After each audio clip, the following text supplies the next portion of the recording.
दोस्तों साइड में जो आप महिला देख रहे हो, इस महिला ने हमारे अनिरुद्धाचार्य महाराज जी का पुतला फूका और उसके बाद जो है अनिरुद्धाचार्य महाराज जी का खुलकर विरोध ये करती हुई नजर आ रही है। सबसे पहले इसका वीडियो सुनिए, उसके बाद इसको जवाब देते हैं, बहुत तगड़ा वाला। सुनिए एक बार। अनिरुद्धाचार्य महाराज का पुतला फूकने वाली महिला कौन है, आखिर उनका विरोध क्यों है? जो व्यक्ति अपने खुद के पिता की सेवा नहीं कर सकता, वो दूसरे की माता की क्या सेवा करेगा? जबकि वहां के लोगों को, उस मंच को ये इतना अभद्र भाषा में प्रयोग करते थे, उसके बाद भी इनको वहां जाने की जरूरत पड़ गई, तो ऐसा नहीं करना चाहिए था उनको। और लोग कहते हैं कि आपने तो मना किया था, नहीं जाएंगे। जो व्यक्ति जो खुद को सनातनी बोल रहा है, वो व्यक्ति उनको वहां जो लोग होते हैं उनको बोलता है, उनको कुत्ता की उपाधि दे रहा है और उसके बाद उसी झुंड में शामिल हो रहा है। तो मुझे लगता है कि उनको वहां जाना नहीं चाहिए था, इसलिए मैंने उनका खुल के दोस्तों सुना आपने किस तरीके से जो महिला है महाराज जी के लिए गंद उगल रही है। ये कह रही है कि जो महाराज जी हैं वो अपने पिताजी को खाना तक नहीं देते होंगे, मतलब मंद बुद्धि हो रहा है। तो मैं तेरे से एक बात पूछना चाहता हूँ, जो व्यक्ति इतने सारे वृद्ध माओं को जो है खाना देता है, सब कुछ देता है, खाने की जो है खाने की चीजें, रहने की जगह और कंबल कपड़े सब चीज देता है, क्या वो व्यक्ति अपने सगे माता पिता को नहीं पाल रहा होगा? क्या अपने सगे माता पिता की सेवा नहीं कर रहा होगा? अरे मंद बुद्धि हो रहे, तू किसी और को पागल बनाना।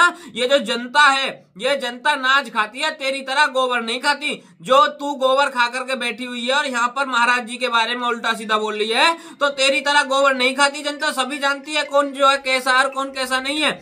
तो भाई साहब जो है ये जो मुंह से तू गंद उगलने का काम कर रही है ना अनिरुद्धाचार्य महाराज जी के बारे में, ये गंद उगलना बंद कर दे।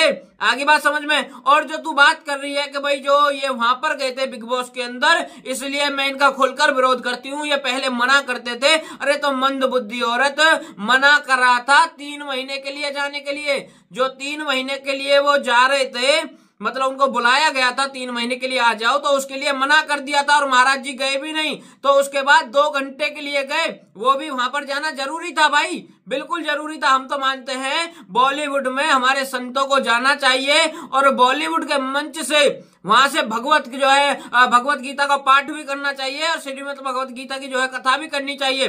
जी हाँ, क्योंकि वहां पर जो है इतने सारे गंदे लोग भरे पड़े हैं, इतनी गंद भरी पड़ी है, इसीलिए वहां पर हमारे संतों का जाना बहुत जरूरी है। क्योंकि हमारे संत ही ऐसे लोगों को सुधार सकते हैं, बाकी कोई नहीं सुधार सकता।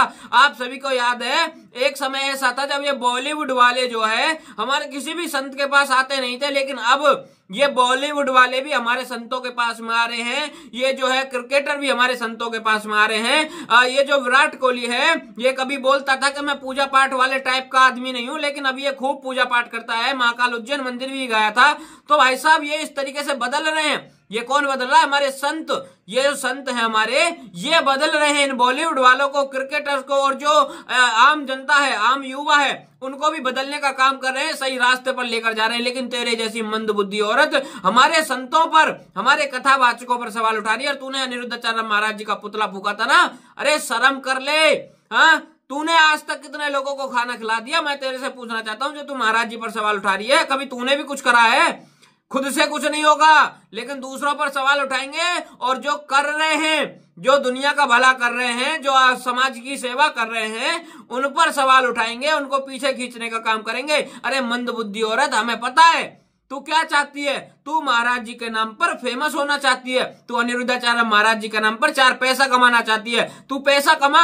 हमारे तो अनिरुद्धाचार्य महाराज इतने अच्छे हैं, इतने भोले हैं, वो खुद ही इस बात को बोलते हैं, कोई बात नहीं, कोई मेरे नाम से पैसा कमा रहा है, किसी के घर की रोटी बन रही है, तो मुझे कोई दिक्कत नहीं है, लेकिन कम से कम उनकी बुराई तो मत कर। हाँ, उनकी बुराई तो मत कर। उन्होंने इतने अच्छे अच्छे काम करे हैं, उनके बारे में बता। जो 285 प्लस वृद्ध माँ रहती हैं वहां पर आश्रम में, उनकी किस तरीके से सेवा करते हैं, उनके साथ में खेलते हैं, मस्ती करते हैं, ताकि उनको कोई दुख ना हो, ताकि उनके मन में कोई टेंशन ना रहे, वो खुश रहें। किसके लिए करते हैं? उन वृद्ध माओं के लिए। और जो वृद्ध माँ है ना, उनमें से जो है उनके घर परिवार वाले लोग जो है देखने तक नहीं आते उनको। एक वृद्ध माँ के जो है देहांत हो गया था, उसका बेटा उनको जो है अग्नि देने के लिए नहीं आया था, और अग्नि भी हमारे अनिरुद्धाचार्य महाराज जी ने दी थी।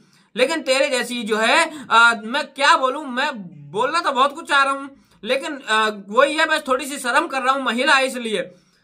तो समझ जा, हमारे अनिरुद्धाचार्य महाराज और हमारे जितने भी कथावाचक हैं, जितने भी धर्मगुरु हैं, उनके बारे में अच्छे तरीके से जान ले। कुछ भी बोलने से पहले जितने भाई इस वीडियो को देख रहे हैं, पहुंचा देना इसके पास। सभी भाई को जय श्री राम, हर हर महादेव।